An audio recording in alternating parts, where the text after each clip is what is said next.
Hi, it's your $2 Tuesday movie critic. I am still in the same clothes, still the same hairstyle, still in the same day, trying to get in all my reviews before the Oscars show comes out tomorrow. But I want to get my steps in while I got my reviews in. I hope you don't mind and I hope you stay with me. So this time we're looking at actor in a supporting role nominees. So we have Sterling K. Brown in American Fiction. Loved him in this part. He plays the brother of the main character, Monk. His name is Clifford, and he is a real asset to this movie. I don't know how, but he has chemistry with everyone he shares a scene with on the screen. Everything about him adds to the film. He is an excellent supporting actor. Without him, this movie would be bland. And I am not exaggerating. He really makes this movie shine. I loved him being in the... Every time he wasn't in there, I was like, hey, where's Clifford? Bring Clifford back. So, yeah. Even though he was pretty much a narcissist, selfish guy in this movie, he did his role well to the point where I was on his side a lot of the time when I probably shouldn't have been. But then again, he got a raw deal in some points. But in some points, his raw deal came from him making the choices that he made. So, let's move on. The next one nominee is Robert De Niro in Killers of the Flower Moon. It was not difficult to see De Niro as a bad guy in the role of William Hale, or really any white man for that matter. He never got his hands dirty, but he pretty much controlled the area they lived in. I imagine the real William Hale had to be a very sadistic person. Then again, none of these white men seemed to think of the Osage people as humans. De Niro's portrayal came off as a sad, tired old man. He was not scary or psychotic. He was definitely sinister. But I mean, it sounds weird to say not an Oscar-worthy role about De Niro because I've seen him in so many things. And he's one of the people that does the bad guy really well, but not your stereotypical bad guy. That's what probably makes De Niro so great. But in this role, I mean, I honestly saw better. And let's talk about that. Our next one, Robert Downey Jr. in Oppenheimer.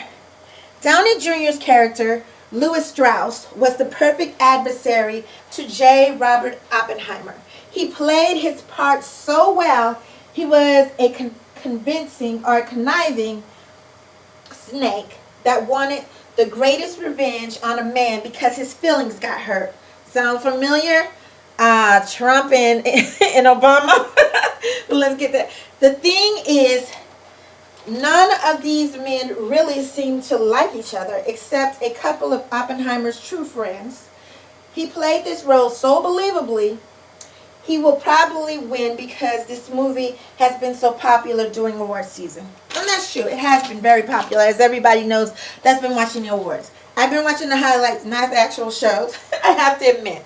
Okay, so our next nominee is Ryan Gosling in Barbie. His role as Ken was so ridiculous, and this movie is so ridiculous. Sure, he is convincing as Ken. All he had to be was white, athletic, and good-looking. Ken is a fictional character. It was not hard to give him a personality, even if it is weird and jealous. So everybody's like, oh, he did his fabulous job as Ken. He was making it up because Ken never had personality, unless you count Toy Story. So, and actually, I like the Ken better in Toy Story than the Ken in the Barbie movie. But that's neither here nor there. Let's keep moving. So then we have Mark Ruffalo in Poor Things. So Mark Ruffalo in Poor Things was really, truly ridiculous to the point where he was overboard ridiculous. But I have to admit, I understand why he did it, because his partner, who was the female, of course, in the part, she was very deadpan, so he had to be over the top.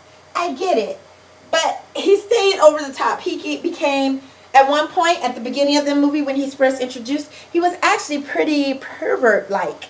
So then he went from pervert-like to more pervert-like, then ridiculous, then more ridiculous, then over the top ridiculous, and he never left. And it was like, okay, we get it. You're a crazy person. But again, he never left. Even when he finally does his last scene, and you're like, why did you do this? Because you're ridiculous. And so I get it. And again, no bad acting. It had nothing to do with the acting. It had everything to do with the role. And it was just a ridiculous role. So, in my opinion, Sterling K. Brown is the best person. Because again, he made that movie. If it was up to me, he probably would have been nominated for the best leading role character, but his character was not a leading position. So yeah, supporting. But he made that movie better with him being in it. But who'll probably get it? Probably Robert Downey Jr. for, Oppenheimer. I'm not saying that he didn't deserve it because I saw the movie. He was great in that movie too. Actually, again, making it better because he was in it. So both of these guys did a really phenomenal job. The other guys, it was about the roles. The roles in the movies, in my opinion, were not that great anyway. So it kind of like went downhill. So that's my opinion. So I hope you stay tuned for my next set of nominations. Thank you for watching, and I hope to see you next time.